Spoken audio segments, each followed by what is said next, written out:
I'm saying you do choose. And when you are an editor of a publication or part of the political elite, you decide who you fire, who you hire, what articles you publish, what articles you spike. And when you make those choices, you choose a side. And I will just end by saying the hottest places in hell are reserved for those who in times of great moral crisis maintain their neutrality.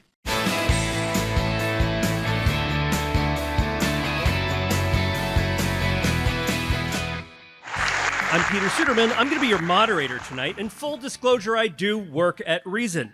But I also appear on a podcast that is run through the Bulwark, so I'll try to be fair and not take sides. However, that might be a little bit complicated given our resolution, which is you don't have to pick a side in politics. So if I'm not taking sides, am I actually kind of taking sides? I think that's the sort of thing that's going to come up in tonight's debate.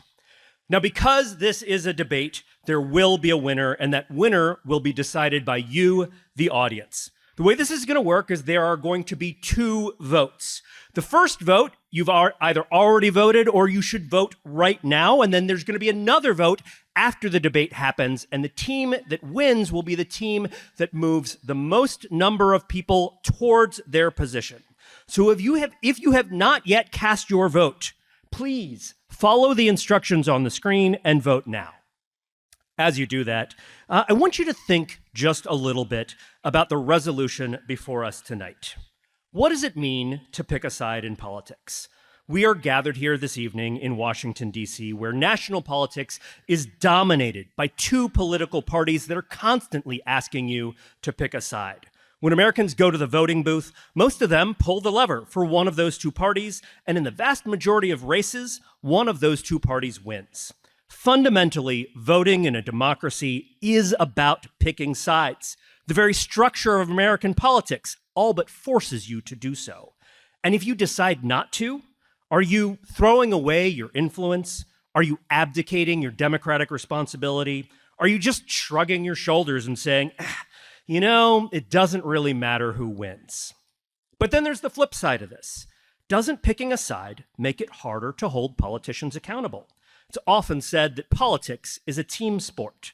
But if you have already declared your allegiance to one team or another, what incentive is there for politicians to change? Shouldn't politics be about issues and policies and governance rather than teams and partisan victories? There's a reason that people often praise bipartisanship.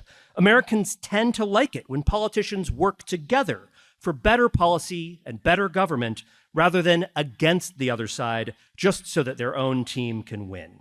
And then there's that old saw about both sides. Press critics love to trash journalists who engage in lazy both-sidesing, in creating false equivalences. And look, sometimes that can happen. Both-sidesing can be an easy way to duck controversy and avoid responsibility. On the other hand, just look at the dismal approval ratings for Congress and some of our recent presidential candidates. In the judgment of the American people, both sides are often pretty terrible. So why pick one? To discuss these questions tonight, we have 4 top-notch debaters. From the Bulwark, we have Sarah Longwell and Tim Miller. Tim is a former spokesperson for the Republican National Committee. Longwell is the publisher of the Bulwark, where she hosts the Focus Group podcast. From Reason, we have Nick Gillespie and Matt Welch, both of whom are editors at large. So if you haven't cast your vote, time's running out. I think it's just about time to start the debate. So we are going to start with opening statements from each of our debaters. It's going to go Reason Bulwark the whole night. Reason will have the first word. The Bulwark will have the last word. And we are going to start with Matt Welch, who will be defending the proposition you don't have to pick a side in politics. That was tepid. Thank you, everyone, for coming out to this lovely, lovely place and to spend your time with us. It's a bit of an unfair fight, not just because Reason is hosting this, but because of the proposition that you don't have to pick a side in politics. Of course, you don't have to pick a side in politics. We're not Cuba, or even worse, Australia. We were not forced to vote. We live our lives in the way that we want. And it makes sense. If you look all around you, there are, even at the most 5-alarm fire of an election, like in 2020, 1/3 of people who are eligible to vote don't in a presidential election. They choose not to. Catherine Maggie-Ward's very, very happy about that. When people describe themselves to Gallup, they've been asking people now for decades to self-describe. Do you sort of feel self-identify as a Democrat or a Republican or as an independent? Independents have won that poll month after month, every month since 2012, and for most of the months before that. It usually polls somewhere around in the 40s. Earlier this year, 51% of Americans self-identified as an independent rather than picking the side of a Democrat and Republican. And if you think about it even for a half a second, it makes total sense because Democrats and Republicans really suck. They are very, very, very bad at what they do, which is like attempt to govern or manage the monopoly on the use of force through extracted taxpayer money and other libertarian things. But for example, of the ways that governance sucks, I know you people live in Washington, D.C., so you might have heard that they're doing the annual Cromnibus thing right now, or talking about it. This is a tweet from today from former Never Trump heartthrob or occasional Mitt Romney, who I think Tim worked for at some point, says, what does President Trump want Republicans to do? Vote for the continuing resolution or shut down government? Absent direction, confusion reigns. Can anyone spot the problem with that? Let's just think about it for a second. Trump is not the president. This is the job for Congress. Mitt Romney is in that body, and yet they don't do things like pass basic budgets. They wait for some scary president to sort of tell them, or president-elect to tell them what to do. And they've been doing this for year after year after year. When's the last time Peter Suderman that they used the Congressional Budget Act to pass their 12 appropriations bills? There is a punchline to that story, I'm sure, but it's basically never. They don't do it anymore. It's not something that happens. You look around anywhere you live, or at least anywhere I live, it tends to be totally misgoverned by horrible Democratic administrations. I live in Brooklyn, New York, where if you drive down the street, you can hide an entire Volkswagen in the potholes out in front of your street, and everyone is taxed up the yin-yang, and nothing works. Chicago, Los Angeles, Washington, D.C., these are not well-governed places. So it's a rational thing to not want to collude with or somehow join one of those teams in spending your money really badly to do bad things and violate other people's rights and do it worse and worse year after year. But it's not to say that the inverse of what we're talking about is true. It's not me and Nick or libertarians in general saying it's bad to be in politics. There are perfectly good people on all sides in politics, and I'm glad that there are. I'm glad that there are people who are going to be doing good work in the Trump administration, even though Lord knows I didn't vote for the Trump administration to go in. What I would like to suggest to all of us is that sometimes you can achieve those goals that even those of us who were cursed to pay attention to national politics, you can achieve political goals sometimes better through the outside, which Nick is going to talk about a little bit more. And you don't have to either apologize for your own side when they do misdeeds, or to sit on your hands when you know they're doing something against your own desires. And this is what happens in politics again and again. It's morally corrupting in ways that we'll talk about more. And that is your 4 minutes. So thank you, Matt Welch. Since you brought up the Congressional Budget Office, I will just say that I am the moderator, which means I have which means I'm asking the questions, not answering them. But it has been about 30 years since we passed all 12 appropriations bills. Sarah Longwell, would you like to make an opening statement? Step on up to the podium.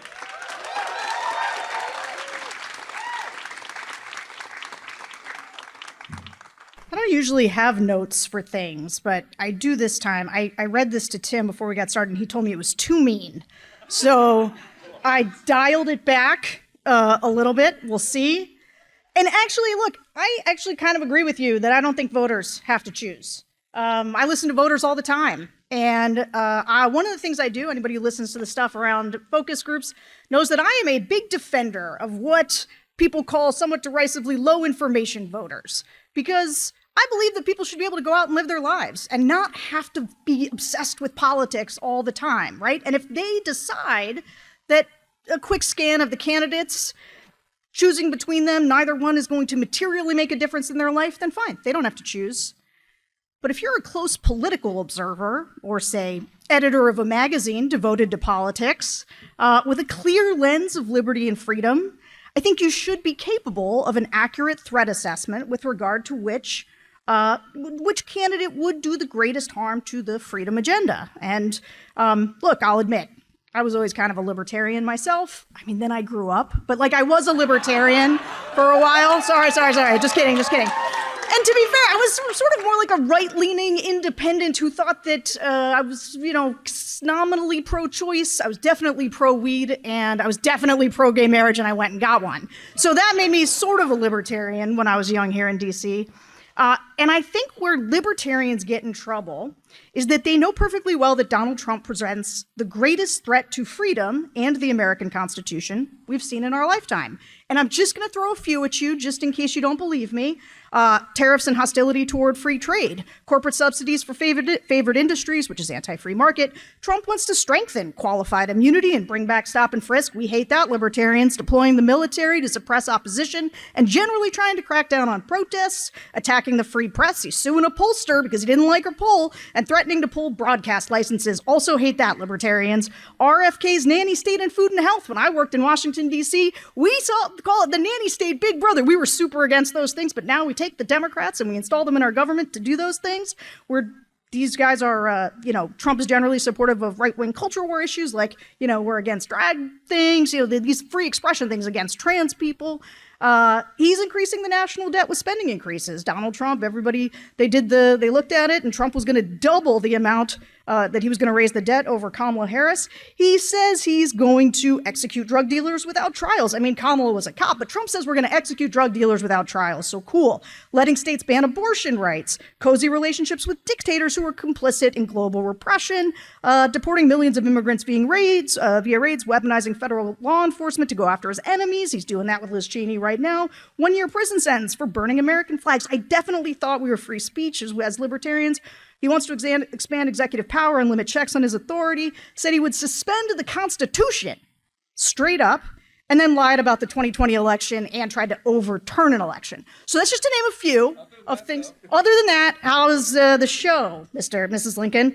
So I think that, 40 seconds, but libertarians are often tribally of the political right, and they're addicted to heterodoxy for heterodoxy's sake, which leads them to plead neutrality so they don't have to defend the side they've actually chosen. And this is my point. They do choose a side. They are perennially anti-Democrats, and they're so anti-Democrats that even when the biggest threat to freedom is standing right in front of them, they can't acknowledge it clearly or with the right threat assessment, namely saying, this is the biggest threat. Trump is the biggest threat. Nick tweeted recently that he was glad Kamala Harris lost. And so I'm saying you do choose. And when you are an editor of a publication or part of the political elite, you decide who you fire, who you hire, what articles you publish, what articles you spike. And when you make those choices, you choose a side. And I will just end by saying the hottest places in hell are reserved for those who in times of great moral crisis maintain their neutrality. Nick Gillespie. That was Stephanie Hall. I told you that. Step up to hell. I want to say it's a good thing that I don't believe in hell, and I don't think anybody here does. I just want to point out, what we've heard tonight is one of the weakest, most pathetic arguments I've ever heard, and I'm talking about your opening remarks, Matt, of course. What I want to make the case for, if you're talking about Trump and Harris and that's the limit of your horizon, hit the bar now, okay? Because you're already lost in a fog. What I want to make the case for is saying that you don't I want to rephrase the proposition. You don't have to be a partisan. You don't have to pick a political party in order to make meaningful impact on social, political, and economic issues. Your right of exit from any given coalition is exactly the thing that helps keep that coalition or that group or that movement focused on what they're trying to achieve. And I want to talk about that in the context of Martin Luther King, Gloria Steinem, and Bob Dylan. Forgive me, I'm a boomer. I have trilogies, that speak to boomers. Martin Luther King Jr. was scrupulously nonpartisan in his political associations because he knew the minute that he said, I'm a Republican, which would have made sense for a variety of reasons, or I'm a Democrat, which would have made sense for particular reasons, the civil rights movement and the cause that he cared about the most disappears. It becomes part of another special interest group. Gloria Steinem, who helped create modern feminism, and I hope people here are feminists. Can we have it? Yeah. It's a powerful movement. She pissed that away, maybe standing up, when she wrote her One Free Grope op-ed in the New York Times. And she said, you know what, whatever Bill Clinton does, it's okay because it's more important that we back him rather than the other side, who was, Bob Dole? Around that time. And it reduced feminism and the feminist movement to a mere special interest group among the Democratic Party. And you lose power that way because then you're suddenly, your issue is not that important. And then, there's Bob Dylan. How many of you like Bob Dylan? Oh, boy. That's okay. Well, I was expecting a different crowd tonight, but, here's the thing. Bob Dylan is arguably certainly the most significant artist of the past 70 years. One of the biggest figures in American culture, was part of the civil rights movement, was a born-again Christian, et cetera. Does anybody know what his politics are? And there it is. He's still making a huge difference in our lives, continues to, without being a rank partisan. Because what happens when you become a partisan is you have to sign on and shut up in order to push the other side in the direction that they want. We might ask, is the Bulwark more powerful now that it is so anti-Trump that it's going to align itself with every Democratic cause that comes along? Or would it be better, and I guess you guys were Republicans, right? So you could have stayed in the Republican Party and worked, tried to work from within. I don't know, but you're not making your influence does not grow when you join a side in partisan politics, for the most part. I think the proper stance is not to choose sides when it comes to Democrats and Republicans, but to stand for principles and policy, not politicians and not partisanship. Thanks. Tim Miller.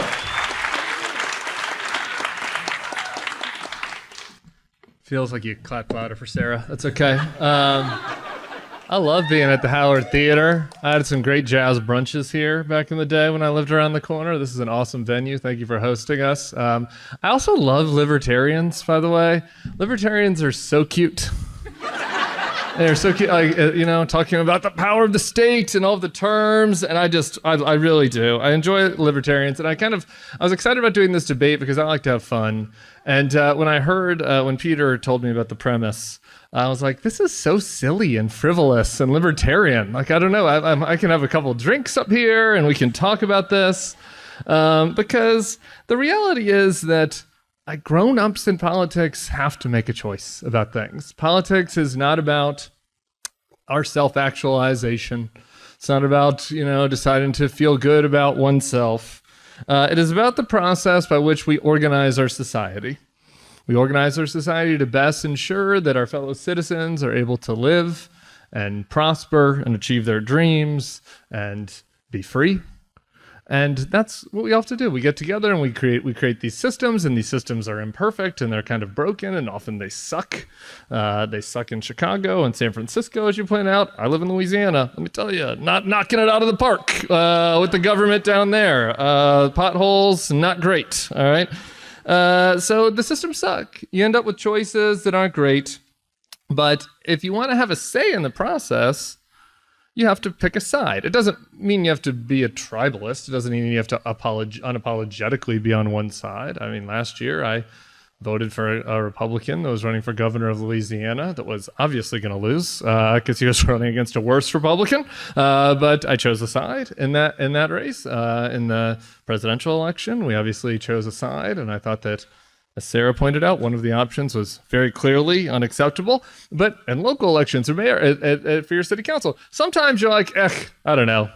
I can't tell the difference between these two sides, and maybe it's not worth it to get involved. But most of the time, you make a choice that most aligns with your values and you think best will achieve positive results for your fellow citizens. That is the whole point of politics. Like, that is what we are doing here. And I find it kind of weird that, like, this is the only area of life where you face two choices, they're imperfect, and you decide that the high-minded thing is to say, nah, fuck it. I'm going to do nothing. I'm not going to decide. I mean, I think about, for example, over Thanksgiving, I've got to go to rural West Virginia to see my in-laws. Not great. The in-laws are great. Rural West Virginia, not great. Also, the governing also isn't. They're not knocking it out of the park either. But we can either drive 11 hours, or we can fly and pay $1,000 and then drive 2 hours over the hills that make me nauseous, where there's no cell phone service. Neither option's great. I mean, it's kind of like Kamala Harris and Donald Trump. It's not kind of like Jeff Landry and Sean Wilson. Like, neither option is great. But I've got to decide. I could say no and not go see people for Thanksgiving, not involve myself in society, and that's fine. But guess what? Thanksgiving comes up the next November. I've got to decide again. You know, if you are living in a neighborhood with a bad school district and you have children, you can say, well, I can pay money to send them to private school. Maybe I can't afford that. I can make that choice, or I can send them to the public school that's kind of shitty. Those aren't great choices. A lot of people, that's a challenging choice. You can opt out and say, I guess I'm going to homeschool. But, like, the reality is you have to make a choice for your family. You have to make a choice that's better for your kids and your grandkids. And that's what politics is. At the end of the day, you have to make a choice for what's going to be better for you and the people around you. And it doesn't mean you have to put on a team jersey and defend everything that your choice does, but it does mean that you got to decide. I flew. We landed in Roanoke. It was really unpleasant. You will have an opportunity to ask questions of the debaters a little later, but now we're going to move into a segment where the debaters are going to be able to ask questions of each other. However, as the moderator, I'm going to take this opportunity to ask two questions first. And the first question is going to go to Matt and Nick, the Reason side. So I think the strongest argument, or one of the strongest arguments that I heard from the Bulwark, was that in the age of Trump, who is deeply anti-libertarian, and Sarah gave us this incredibly long list of anti-libertarian ideas and policies that Trump supports, don't you have to pick a side against him? Nick, Matt, what do you say to that? I wrote a magazine cover story called The Case Against Donald Trump, so I might be a little bit ill-suited, or perhaps properly suited, to answer the question, which is to say that nothing about the proposition here is that you can't decide which candidate is better or worse. Decide all the time. I vote happily all the time and make lots of decisions, and I have an unblemished record of never voting for whoever wins as president, and I will surely have that for the rest of my life. We should just poll you and then find out who's going to win, but it's somebody else. I agree. My idea... Like the anti-keys. Yeah, I mean, does Nate Silver incorporate you into his models? I can't speak for Nate Silver. But choosing a side is ultimately, if you have a team that you're carrying water for, that puts you in the awkward position of saying either that the 2016 election was rigged or sold by social media companies, or the 2020 election was rigged or stolen by social media companies. It turns you into maroon. Okay, so to the Bulwark. Can I rebut that just briefly? I just think it's a broader point. I don't think that it turns you into a maroon to have to decide between options and to identify what the worst thing would be for values that you care about, whether it be freedom or something else. Like, again, I gladly chose Kamala Harris. When Joe Biden was going to be the nominee this time, I was going to happily choose Joe Biden. Sometimes you have to pick one that is obviously better, that is obviously preferable.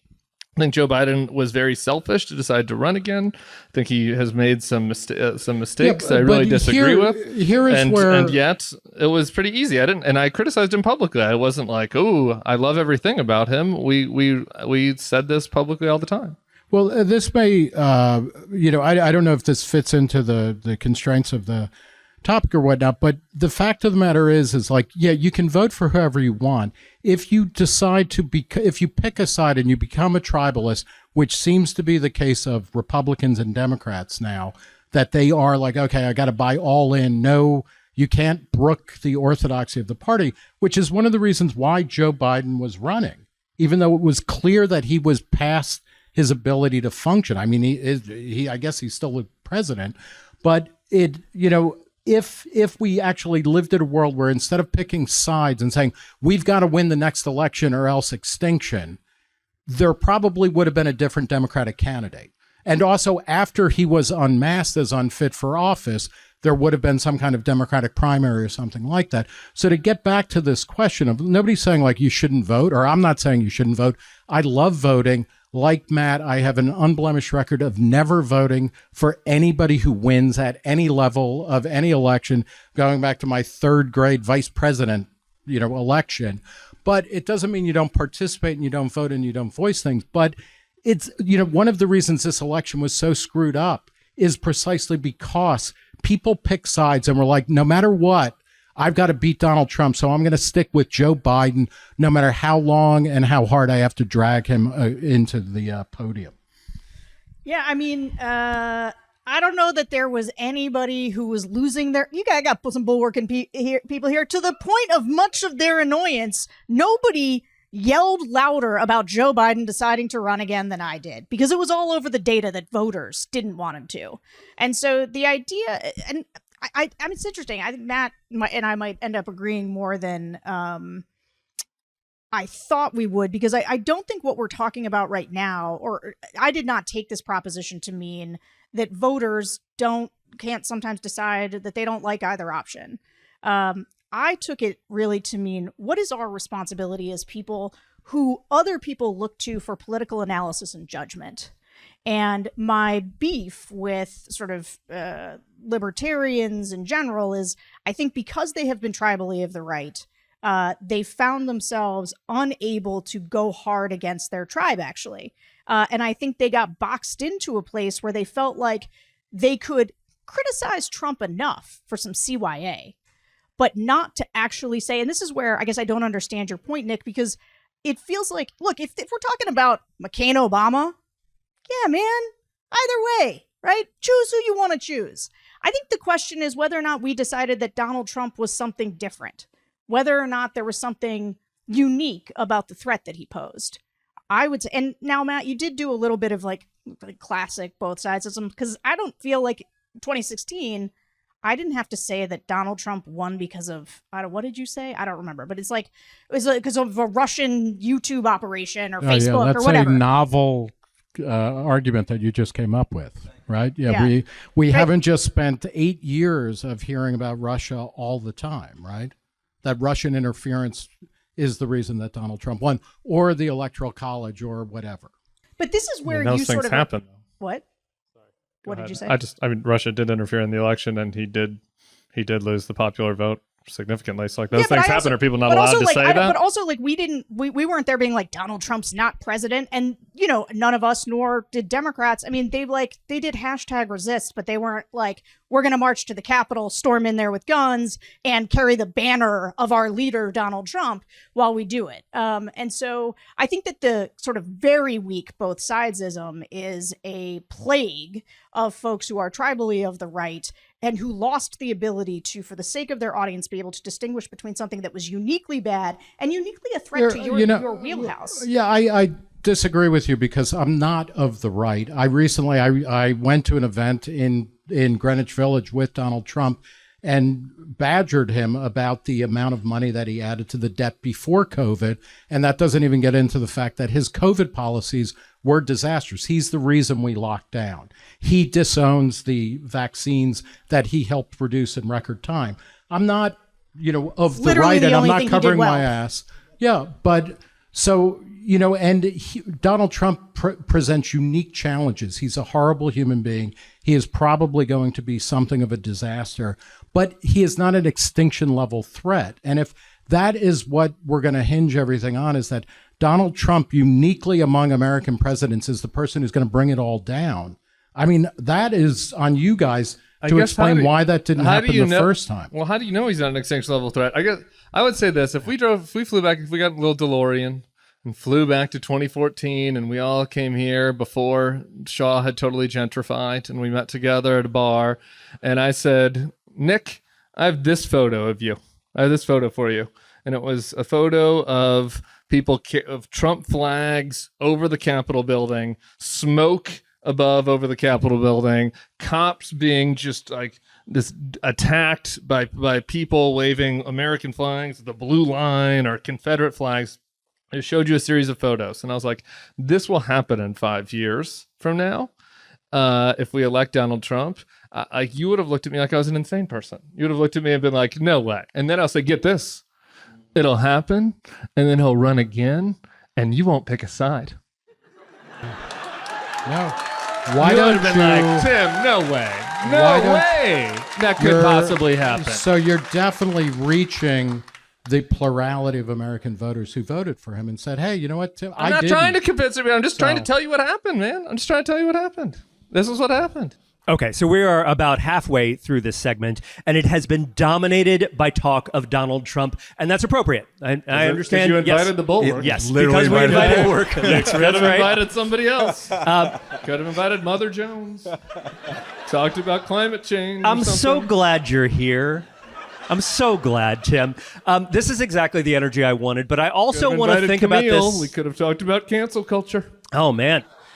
Let's keep it to the people who are actually on stage, and I want to see if we can shift this just a little bit to thinking beyond Donald Trump. Again, I don't think it's inappropriate to be talking about him. He was president. He's was elected president again. At the same time, this question isn't just about Donald Trump. And one of the things I heard from the reason side of this argument is that Americans obviously don't pick a side in many cases. Something like what is a third of Americans don't vote because they don't have to. And in some ways that just supports the reason case. The Matt Welch argument here is that the resolution is correct. You don't have to pick a side. That's obviously true simply based on the fact that many Americans do not. Yeah. Okay, so let me tell you a quick story. I was in the Czech Republic one time, and I was talking to Matt Welch loves the Czech Republic. Me too. I drink a lot of absinthe. Yeah. I lit a bar on fire one time accidentally.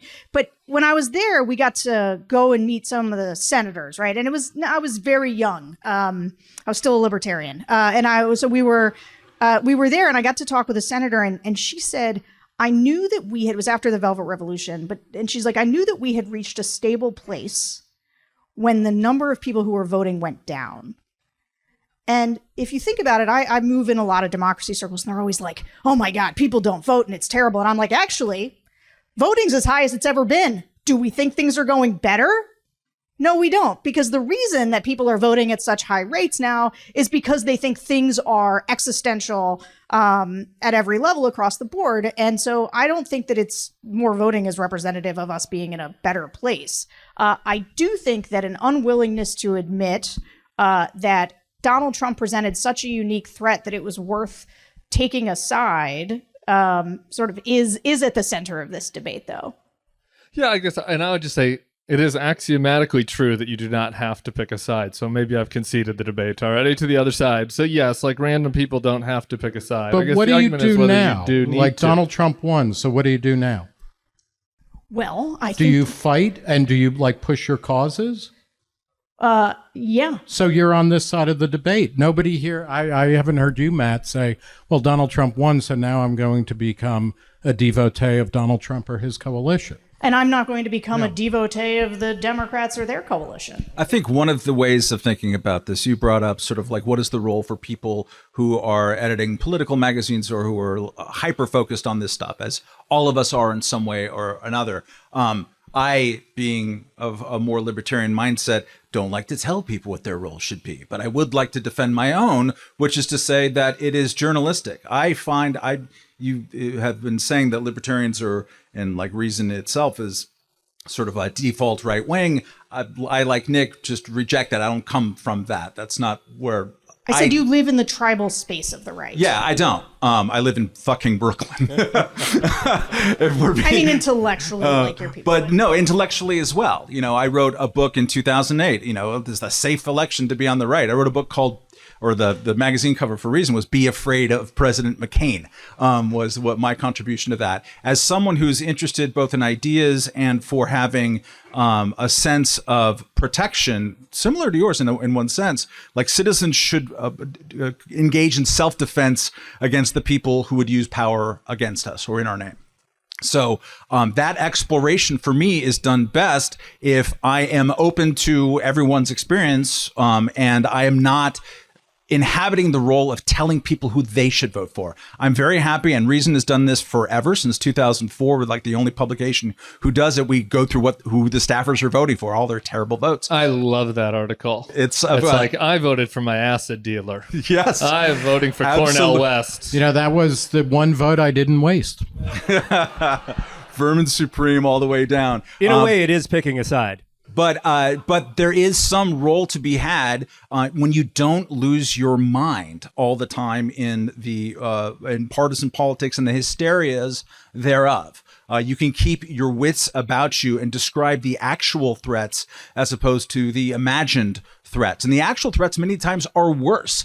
But the way that a lot of journalists, let alone people who are in opinion journalism, have reacted by sort of shrieking, they have dulled the ability to drill down into the things that are particularly threat level from Donald Trump. So I think there is a tactical advantage in having some amount of kind of comportmental neutrality as opposed to like telling people who they should vote for. I think sometimes the times call for shrieking. I don't know why shrieking is necessarily a pejorative. I think that there are a lot of very dangerous things that are happening. I feel like I can both shriek and keep my wits about me at the same time. And I think there are some very, very real and serious threats that face us over the next 4 years. And if we get that absinthe, I think that we should speak about them clearly. Yeah, we can shriek and have our wits about us at the same time with the absinthe next door. I think after the. Yeah, I'm voting for my absinthe dealer, not my acid dealer, as a cocktail guy. So, all right, let's move on to one final bit here for some crosstalk. I want you guys to talk about your insults to each other, right? So Welch, you basically just said that these folks are kind of hysterical and kind of nutty, and you guys have consistently implied that libertarians are childish. So, are libertarians childish? Are you hysterical and way over the top? I believe America is underreacting to the threat of Donald Trump. Deeply underreacting. And I don't know what you mean by extinction level event. Like, does he have to nuke everything before we react? Or could he just refuse to accept the results of an election and do violence? Not like verbal violence, like the left kind of talks about, not hate speech, like actually try to overturn an election. Is that not enough? Yeah, in which you say, I would have thought, absolutely. I would have thought that was a disqualifying action by Donald Trump. Okay, I would have thought the majority or the plurality of people. That was a key part of the effort then, because that's proactive. No. But what I'm saying is, like, he Stop shrieking. He left office. Pathetically, he can't admit that he lost in 2020, but he left office and he didn't glue keyboard letters down and things like that. But no, he sent a bunch of people into the Capitol to try to murder them. But he just won. But he just won again in a fair and open election. Sure. Right? And you don't see the Democrats being like, no, it's, this was stolen. So what's your point? Point is that there's sometimes things that are worse than other things, and you can observe them directly and decide do threats assessments and say, what do you do now? Do you keep talking about how it's really a shame that Donald Trump won in the first place and then won on a second term? So here's something that I would do now in front of this audience. I'd say, look, we have a threat in front of us, and that is Kash Patel running the FBI. I think he's probably the most dangerous pick that is out there. He's certainly not up to the task. He's not up to the task, but it's also not up to the task. That sounds exactly exactly how I describe it. He was a key member of the attempt to overturn the election. He's demonstrated that he wants to act with vengeance against Donald Trump's foes. He said so in the book. That goes fundamentally against people's freedoms. And look, there are libertarians in the Senate right now. Rand Paul. People should be saying, you have to choose. You have to pick a side. Do you think that Kash Patel should be the FBI director of this country or not? I would think that a magazine that would I would assume would have some influence over the one libertarian senator might want to make some suggestions. Do you think that we want to pick a side here? That person is. So I think that there are proactive things I highly recommend reading Reasons Jacob Solom, who's written 3 pieces about Kash Patel over the last week, going into at some meticulous detail all of these criticisms. And the question isn't what we should be doing, because we know what we're doing. We're fighting to limit the size, scope, and spending of government at every point, at every election, in every policy choice. What are you guys doing? And because you chose to be so anti-Trump in a particular way that you don't have any leverage with anybody. Oh yeah, this was my favorite thing that you said, was when you accused us of not having influence as the libertarian. Hey, oh my God, sick burn, bro! Oh my God, we don't have any influence. I'm living my best life, so thank you. Okay, so we've got a whole bunch of really powerful Washington influencers up here. That's what we've established. Oh, yeah. Everyone on this stage is incredibly important, and that's why we are going to move on to our next segment, which is incredibly important and incredibly serious. This is a big debate, with real important issues, but it's also a reasoned debate. So maybe we're going to approach this in a little bit of a different way. We have asked each of our debaters to pick something, not a side, but a prop, and to make their case via a prop, something that they can show you that they believe makes their case. And they're going to get just 90 seconds to do it. It's basically going to be a TikTok video into their phone, except you are the phone. We are going to start with Nick Gillespie, who's going to go up to the podium, and we're going to find out what his prop is. I have no idea what's going to happen here. Yeah, it's and I guess I should. And I'm not sure Nick does either. Yeah. Okay. Do we have a video to start or something? Please hit the video. This is 2004 with your host Jim Laird. Welcome to the cable access televised debate between a giant douche and a turd sandwich.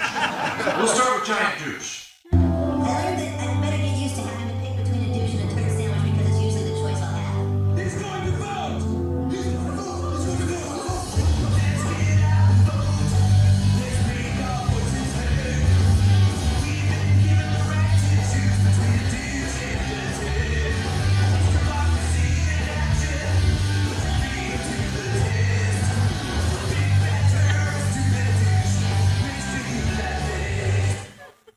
So that's a prophecy from a 2004 South Park episode. The question, we know that we are always choosing between giant douches and turd sandwiches. The question is, how do we get to something better than that? And what I would argue is by breaking free and showing the political parties that are shrinking in mind share and market share. In the latest Gallup poll, 30% of people called themselves Republican, 26% called themselves Democrat, 42% called themselves independent. We need to show our independence in order to get out of this scenario where we are constantly just voting for either a giant douche or a turd sandwich. Thank you very much. Sarah Longwell. Tim? Rep in Colorado.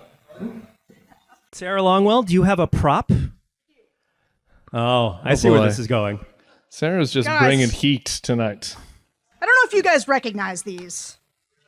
They're little pocket constitutions. But and here's the thing. On the back, it says the Cato Institute, which is a preeminent libertarian think tank. And now if, like me, you moved in the libertarian-ish movement or the center-right here in D.C., they mail you one of these, like every year. I mean, and I just grabbed the first 4 I had because I got like 12. Because the libertarians been sending me pocket constitutions since I was a kid out here.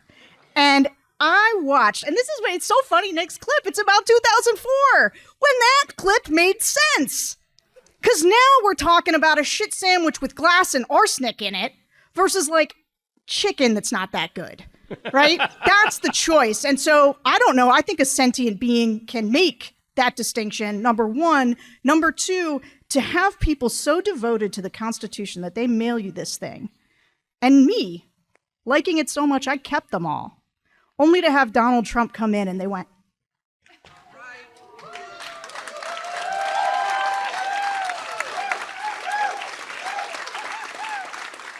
Matt Welch, what's your prop? You have 90 seconds. Is it a water bottle? Let's see. We're also using audio visuals here. Garcon? This is so Sarah was talking about the importance of making good decisions as a publisher and editor. This is, I think, the Bulwark. I've heard of this. I'll read it for those in the cheap seats here. It says, what unites Elon Musk and the United Healthcare CEO is their belief that laws do not apply to them, unquote. There's a class warfare, populism out there waiting for someone to harness it. What the actual fuck is that?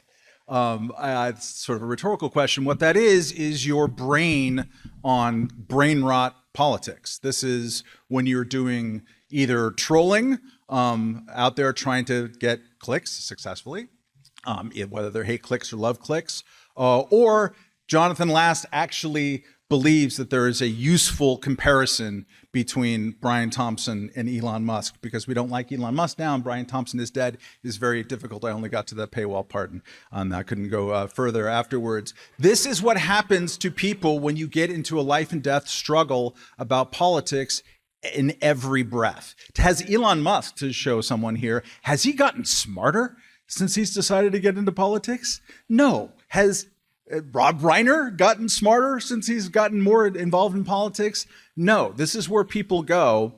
They get into this very oppo research type of mentality, and it leads you to some dark and morally kind of cretinous places. Tim Miller, you have a bag. I do have a bag. Do we want to know what's in that bag? You're about to find out. Who's hungry? Who's the hungriest person out here? All right. Come on up here, sir. Come on up here, sir. Come join us. Come join us up here on stage. Can we get him up? We'll just let him stand right there, actually. That's much easier. Here you go. I would like you to hold this. He's got a Sarah's Always Right sticker. I should have picked one of the Reason people. I don't believe in health inspectors, go. but I do hope that one approved this. Here we go. I've got two items for you here. I've got this chicken Vienna sausage can. It expired in 2022. I bought it at the corner store, and it's got chicken broth in it. I've also got these peanut butter crackers. Not great, kind of generic peanut butter crackers. Also some really yummy cookies over here, and they might be pot cookies. We'll see. So you have an option here. We're going to vote. You can choose between the crackers or the chicken Vienna sausage that expired, or could I interest you in the pot cookies? But the crowd gets to decide which one of these you have to eat. Ooh, that could be fun. That's kind of interesting, right? It's like, I don't have to choose. I get to have a cookie. But then everybody else gets to decide what I want. Which one? What would you like to go with, sir? I'd like to choose. Okay, what would you like to choose? The crackers. Congratulations. The good news is I'd like to give Peter Suderman the Vienna sausage. Oh, thank you. There you go. I will not be eating these on stage, but I will be putting them in an old-fashioned later. Okay, so this, maybe a martini. They're super great when you just put weird shit in them. Okay, so this next segment, we are going to bring the audience into the equation. Actually, so you got there first, right? So if you have a question for our debaters, line up in the middle right here. We've got a microphone. You have to come up.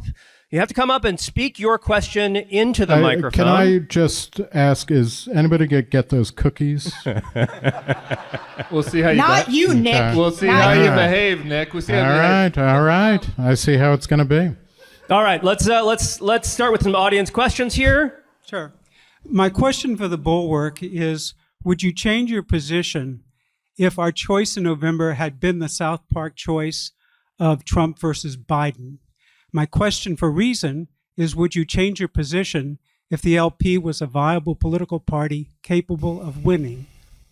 Okay, start with the Bulwark. Well, now you're just in the room, range of total fantasy and speculation. So, I'll answer very briefly. I would not have changed my position. My loathing and contempt for the selfishness of the current president of the United States, frankly, has only cost us subscribers to the Bulwark.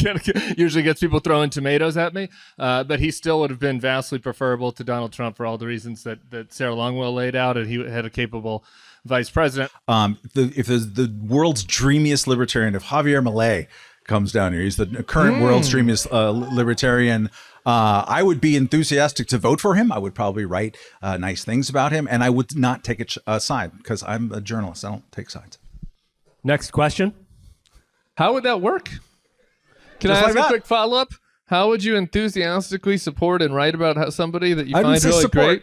Didn't say support. I would be interested in writing about him. I would cheer him along. But it's like I am not telling So if it were people who to vote Javier for. Milei versus Bernie, you would not choose a side in that.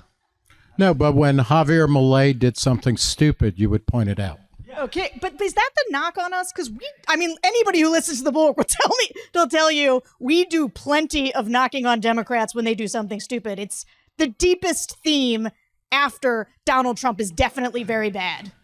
I appreciate how this has become a kind of joint editorial meeting. Let's get to We some, have real bad management. We That's all love clear. those, right? Yeah. That's why we got into this job, Chairman is to Michael have Steele's out editorial there. meetings. Let's have another audience question. Hey, what's up? I'm trying to reconcile the thought of you don't have to choose a side, but I don't remember if it was, I'm assuming it was Nick, was kind of saying you should stand on your principles, right? Like reason, free minds, free markets. To me, I feel like this rhymes with choosing a side. And so I guess, is there some way to reconcile like standing on principles and choosing a side? Because I feel like the Bulwark, I'm more of a reason person, but from what I've heard on stage, that the Bulwark is saying, well, we have principles. These principles lead us to, I don't know much about you, never Trump. So I guess, is there some reconciliation made between these two ideas? Don't your principles pull you to a side? Is the question. Matt, Nick? No, I'm not. I Boom, don't really roasted. Thanks, understand guy. the question. Reason guy. You know? Is that the answer? Because we can go on. We've got a lot of questions Yeah, here. We can yeah, get yeah. through. All right, I- stroking out. Yeah. I'm so You know- annoyed that I hadn't seen Michael Steele when I called the person up here for a prop. I wanted to get you. I wanted to get you some of that Vienna sausage. Yeah. I'll share. Hello. I have the privilege, I guess, of being a leader of our local citizens association, where there are no parties, there are no sides, and every time an issue comes up, we have to talk about it this way, that way, round and round, more meetings, kind of, I guess it's a Loya Jirga style government. So how would the Reason people, how would you have run the 2020 presidential election in your best life? Oh my God! Would the presidential election have happened in your best life? Absolutely.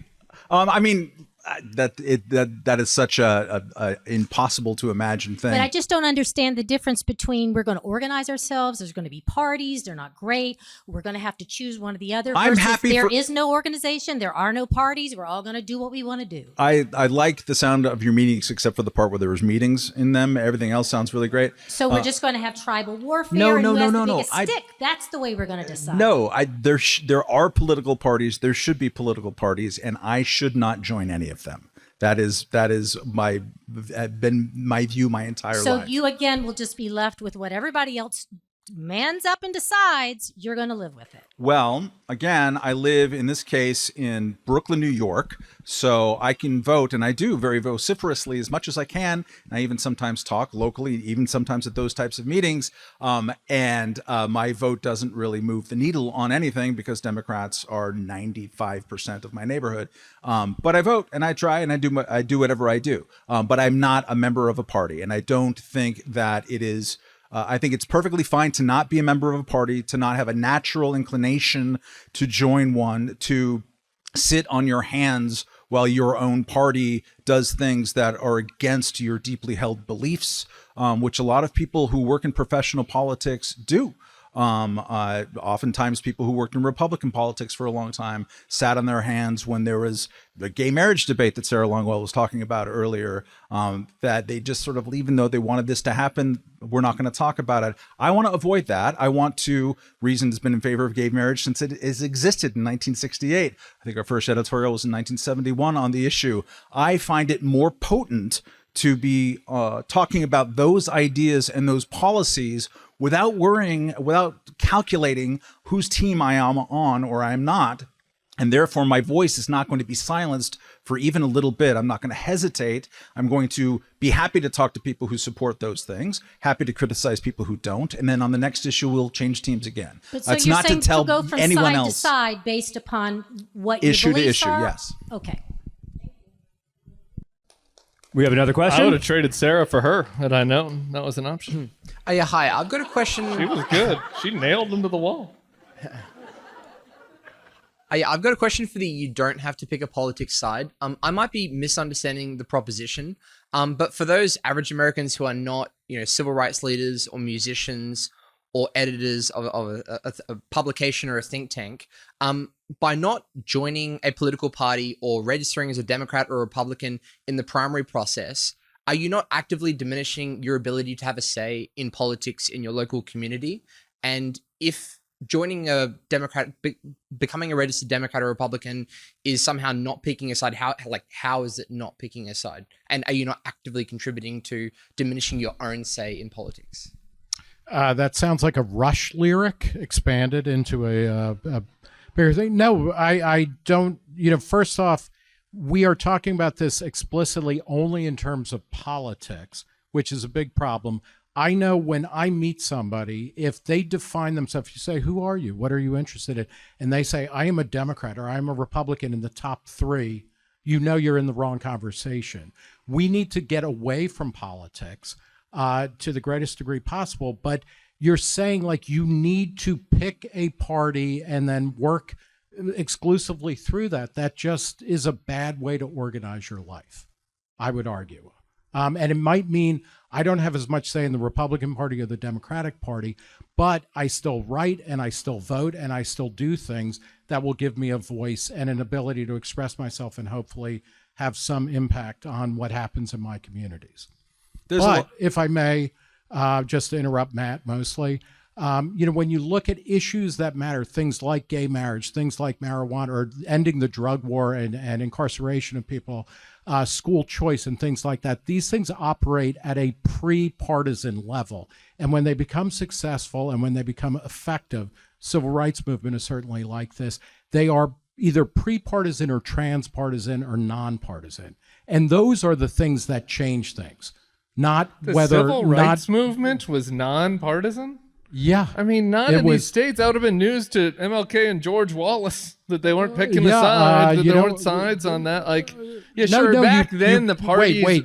Then the parties were not sorted the way the parties are now. So there were people there were pro-civil rights people and anti-civil rights people on both parties, but that doesn't mean that there weren't obvious sides between northern Republicans, northern Democrats, and well, they weren't partisan because we were in different partisan times, but people chose a side. It wasn't like Martin Luther King was I'm so neutral on this one. Tim, as I said in my opening remarks, you don't have to choose a particular party. You stand on policy and on principles, but if But there were If you pro-civil were- rights if you candidates were- and anti-civil rights running for office. They might have been in different parties in different states, Thank but you. there were Yeah, there were exactly. people Thank you. who were for civil rights, and then Yes. they were running against people who were against civil rights. That's So exactly Martin Luther what we King love. had a This is side yes. in those races. Yes, exactly.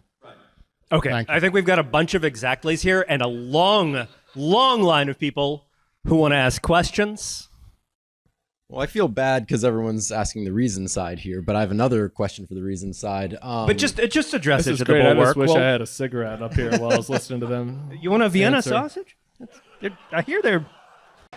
So I understand the view that neither candidate can meet your moral minimum for voting for them. What I can't understand, I think, are some of the smartest, most well-informed political journalists in the country on stage right now being unable to say that one of them is probably going to make a better president than the other. Like, I can rank the people on stage by who I think would make a better president. Rank us. Probably Peter, number one. And Boo. Yeah. Thank you, but I do not accept. But so I don't understand being unable, like smartest, most informed, bravest journalists being unable to say one of these people is going to be a better president than the other. I reject the premise of your question. I'm, first of all, not smart. And second of all, I wanted Harris to win, even though I didn't vote for her. Yeah. Also, the smartest, most informed people on the stage picked a side hard. So, just FYI. Well, that Next I won't question. follow up. Do we have one for the Bulwark here? I hope. I actually do. Okay, so hello. I'll start by saying so yeah, there are clearly a couple different ways to read this question. One, and different questioners have gotten at this. Like, there's, you don't have to pick a particular partisan side. And as more of a Bulwark person, I definitely don't agree with that. I think Trump is beyond the pale. But there's also, the side that, Reason has gotten at that I definitely agree with, that, we're ultimately looking toward a brighter policy future, and like we're standing on our principles. And, certainly you've communicated this, that certainly the Democratic side, doesn't have everything exactly right. So if I care about something that isn't precisely, within the Kamala Harris agenda, maybe I care a lot about draconian zoning policies that are forcing down the supply of housing. Certainly, Kamala, wanted to build 3 million new houses, and that's great, but I didn't see a super clear plan for how to do that. So, sure, I believe Trump is beyond the pale, but what's your recommendation for someone who is ultimately looking toward a brighter policy future? I've got bad news for you. Life sucks and is filled with bad choices. And like, here's the thing: as a former moderate Republican who's now like a independent quasi-Democrat, whatever you want to call me, like I don't foresee any future where there's going to be a candidate that's like, man, I'm down the line with Tim. I want permanent daylight savings time. I'm a YIMBY. I really like gay stuff. I want to cut red tape. Like, I believe that America has a great role in the world. Like that candidate's not walking through the door. All right. Like Jared Polis is pretty good out there, governor of Colorado. But like, besides that, candidate's not walking through the door. And so, you can still assess what is, again, going back to my opening statement, like which candidate is going to do the best to allow people to live a life of purpose and meaning. Like, that's my North Star. You can, and sometimes you can look at them and say, I don't think that there will be a big difference. But most of the time you'll be able to, and you can choose that side, and then you can still advocate for YIMBY housing or whatever else that you do, and you can agitate the person you voted for. They're probably more likely to listen to you if you called them up and you're like, hey, I'm a supporter, you got to focus on this. One of the things is don't think about politics, and I guess I could stop right there, but to take it a step further, don't think about politics as, the president gets elected and then they're Caesar and everything, whatever they want. When Bill Clinton was elected in 92, he had 2 years where he got to do whatever he wanted, and he ended up doing such a good job at that he elected a Republican Congress for the first time in anybody's memory. And then what happened was an alchemical kind of reaction or transformation where things ended up working out pretty well. Something like that might happen as well here, and this is where we're talking about all of this in like a great, and implicitly in a great man theory of how the world works. Politics is not that important. Donald Trump does not have to be that popular. It might well be that the Republicans actually man up or woman up or whatever and challenge him on certain things. And if they don't, they're going to get kicked to the curb like they did in 2018. So relax a little bit. I'm so glad we got a zoning Chill question out. because that's the thing that actually Yimbies matters. for the win. Let's zoning. Everybody clap for zoning. Huge applause. All right, Rapid fire. We've got Rapid time fire. for a couple more questions here. Let's move along. Hi, I'm Ryan, long-term fan, first-time caller. This question will resonate a little bit better with the boomers on the stage, but to quote the Rush song "Free Will," I'm stroking out, so thank you. if you choose not to decide, you've still made a choice. And the arguments that I've heard on this stage tonight essentially boil down to a choice between partisanship and nonpartisanship. Partisanship is a clearly defined side, but nonpartisanship is a bit more blurry. So this question goes out to the Bulwark crowd. If a mass defection occurs from both major parties and then proceeds to vote for no one, what side have they chosen? I'm not high right now, so could you repeat that? So if Those cookies are still if there, lots of right? people Yeah. You decide didn't not eat to them. vote, is that choosing a side? Is that maybe choosing to not choose a side? And what are the implications of that? How about if in Nevada none of the above had won, right? Because that's on the ballot. I mean, I would argue that they've made a choice. Not like if in this theory they're choosing to engage, but they're choosing to say I reject both. Yeah, I mean, I guess I would say that technically that's a choice within the rubric of this conversation. But look, every election gives you data that politicians then use to make future choices. And so if suddenly, the vast majority of people were opting out of it, like people would be like, great, well, now there's this huge pool of voters that we need to go get. And in fact, right now, right, people are looking at this election and thinking, man, there's a lot more non-college working class voters than there are college educated suburban voters. We better figure out how to fight for them because the other side just beat us. Republicans just beat us on that. So if that happened, We also it did would see this, calibrate. actually. I'm sorry. We saw this with Undeclared. It took me a second to get the question in my mind. We just saw this. They chose a side. There were a bunch of people in the Democratic Party that went out and said, no, I'm not choosing Joe Biden, and that was a choice. Next question.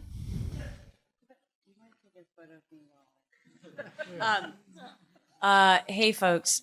So not that anyone gives a shit, but I think one of the interesting background We been care a lot up libertarian. here. Excuse me? We care a lot. Well, okay. Well, I don't. You can pretend that. But anyway, no. But seriously, just to give the context, it's I'm 41, but back when I was 16, and I saw, I don't know if anyone on stage remembers Harry Brown. I saw him speaking, libertarian, former presidential candidate. And I was like, oh my God. And so I've been like small L libertarian for a long time. But so my questions are really basic, but and I voted for Republicans and Democrats, but I just haven't heard. I'm obsessed with the Bulwark. I have like an addiction problem. But with you all, I really do respect reason, particularly with the criminal justice stuff. I'll put that aside. Anyway, my question is so basic, just like, how are you guys cool with like the I'm old enough to remember when like Republicans gave a shit about free trade and also like immigration, just free people who, again, not felons or murderers, like going. Just how are you guys okay? And that's how me personally, as a smaller libertarian, I'm just like I can't hang. So. How are you guys okay? Yeah, I'm not okay. I mean, this is like Matt. I was expecting and kind of hoping for Kamala Harris to win with the Republican Congress to buy us some time to get to a better place. Donald Trump's trade policy is idiotic, and the immigration his promises to do mass deportations is disgusting and vile, and it's something that you will read a lot about in the pages of Reason magazine, as we did when Obama deported people and when George Bush deported people and things like that. It's flat out wrong. You were hoping Kamala Harris was going to win? Yeah. Do you, with the Republican Congress? No, I my sound preferred, snarky all the time, so no, I don't mean to snarky, but do you think your followers? Do you think you have a lot of social media followers? Do you absolutely. think they knew? I said it multiple times in various You did? podcasts and Okay. whatnot Yeah. that my preferred outcome was that Kamala Harris wins with a Republican Congress. Sorry, can I have, what about We the actually free trade? we the have free only have time trade. for. It's bad. Can we talk about free trade? Yes, We would We love can to. talk about free It's trade. super We're bad. gonna do that. Okay. We're gonna do that on our podcast and in Reason Magazine. We have time for one more very quick question. Unfortunately, just one more. We are on a clock. Okay, my question is, having grown up around a lot of libertarians in college, they seem to be all the wealthy kids. So how do poor people be libertarians? They can't isolate themselves with wealth, and they have to pick a side. You know, a lot of the voters in this election voted for Trump because they couldn't afford eggs and they couldn't afford to put food on the table. While I am totally against Trump because I worked for Congress on January 6th, I understand the idea that you can't afford food. So how do poor people be libertarian? Same way rich people are libertarian, they just decide to become libertarian. I mean, it's a set of ideas and beliefs about policy. It's also, you know, marginal on some level.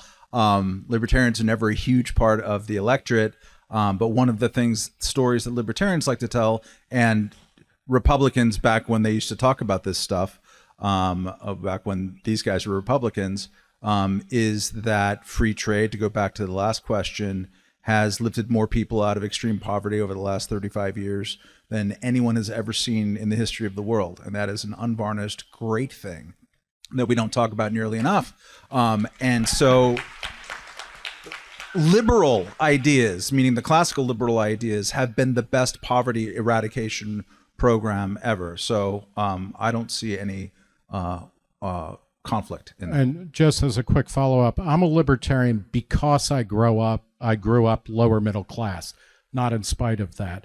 I think capitalism and free markets and limited government gives you the most opportunity to actually advance in the world. It also creates a market full of innovation so that suddenly food is unbelievably cheap, even relatively speaking during terms of high inflation. But I think that the argument that libertarianism is simply, you know, the province of upper middle class people who have never really had to think about stuff is just empirically wrong. And it's certainly wrong in my case. Okay, so thank you all for those excellent questions. I apologize to the people who did not get to ask questions, but all of our debaters will be at the bar afterwards. There is an after party. So now we are going to move into our final segment before we get to that party, before the drinking really starts. And this is just going to be closing statements. Each person, will have 2 minutes to make a final case. And we're gonna start with Reason. Is that Matt Welch gonna? Yeah, Matt Welch is gonna start. So I'm going to leave you with one or two stories, bedtime stories.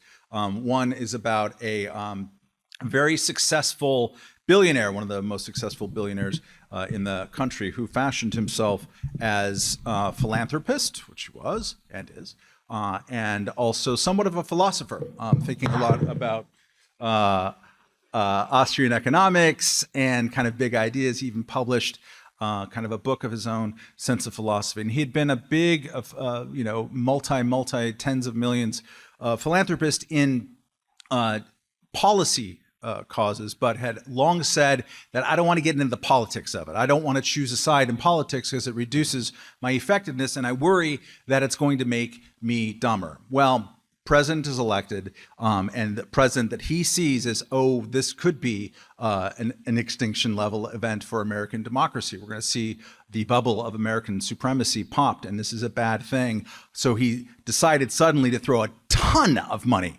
into politics to oppose this president, to create mirror institutions on his side that he saw the other side doing so well. And the funny thing is, I could be talking about both Charles Koch and George Soros, but for the sake of this, I'm talking about George Soros. And what did he create? What are these things? This a very storied intellectual, he really is, theory of reflexivity and all that. What did he create? He created Media Matters of America. And he donated tons and tons of money to Democrats for a long time. Did he make the world a better place even for his issues that he'd been caring about for a long time?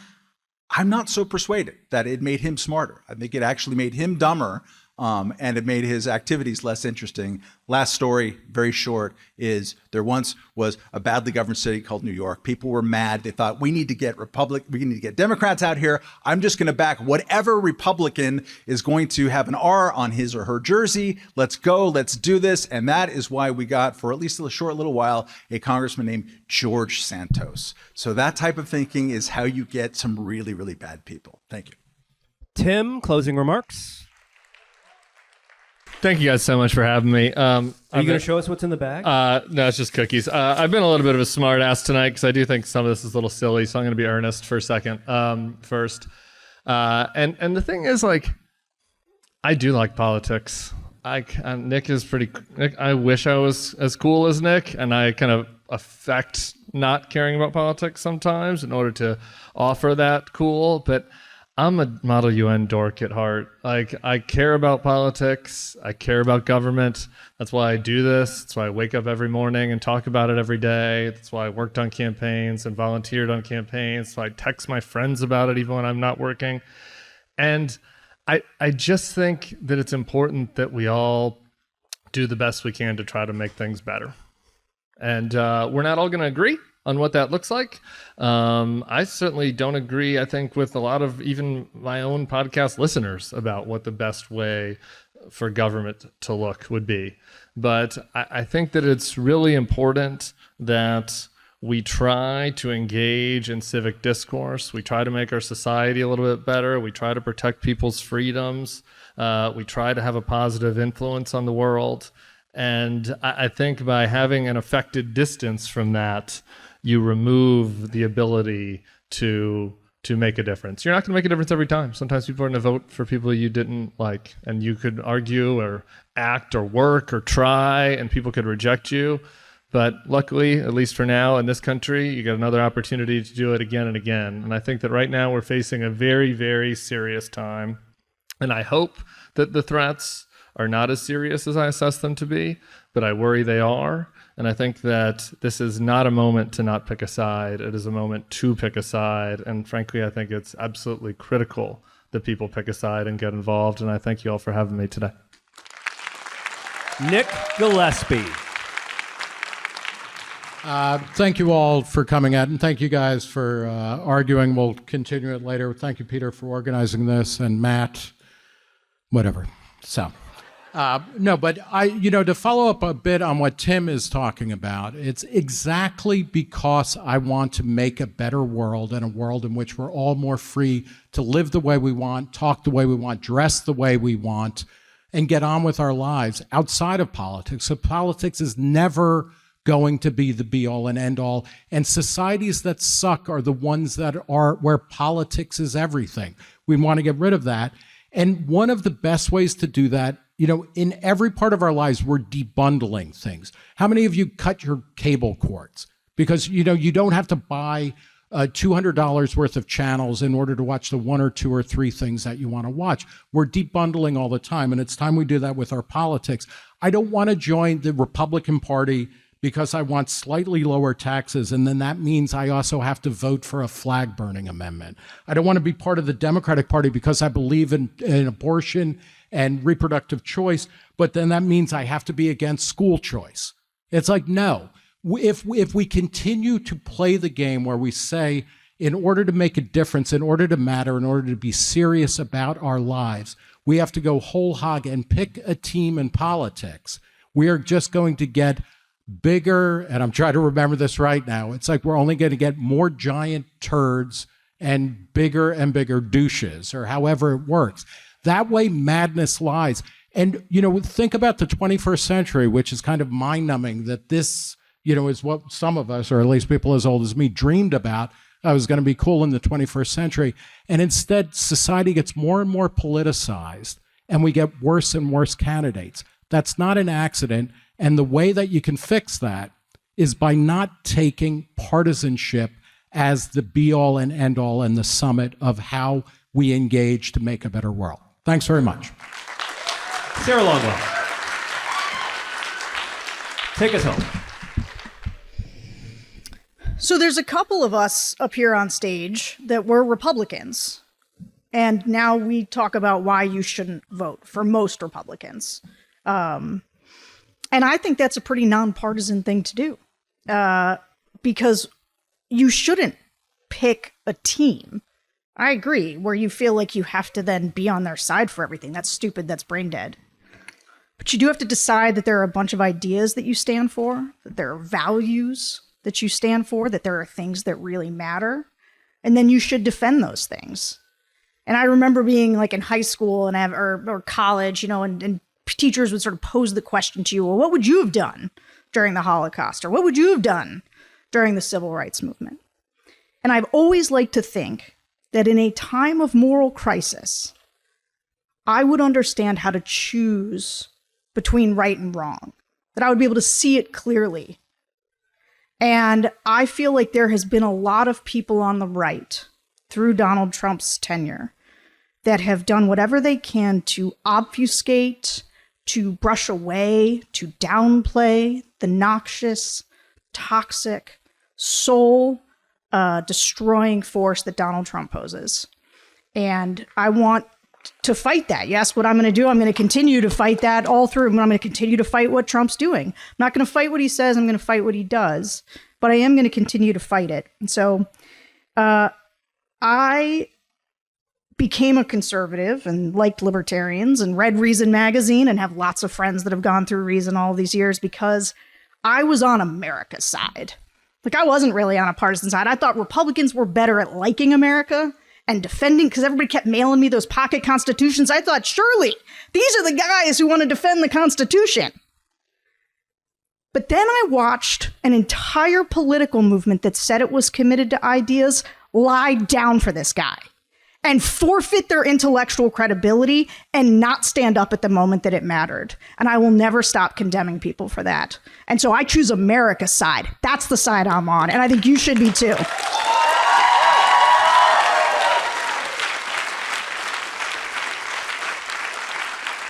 All right.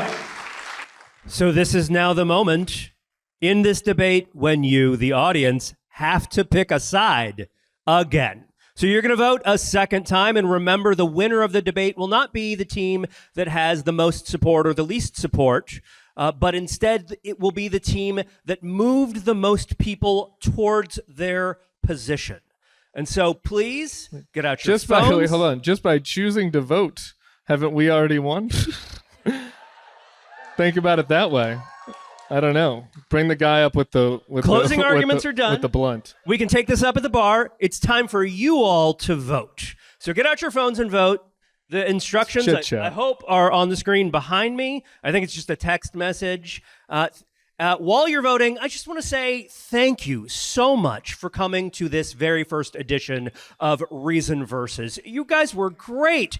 Also, thank you so much to the Bulwark and to Tim Miller and Sarah Longwell, also to Nick Gillespie and Matt Welch, my friends and colleagues who came down from New York for this.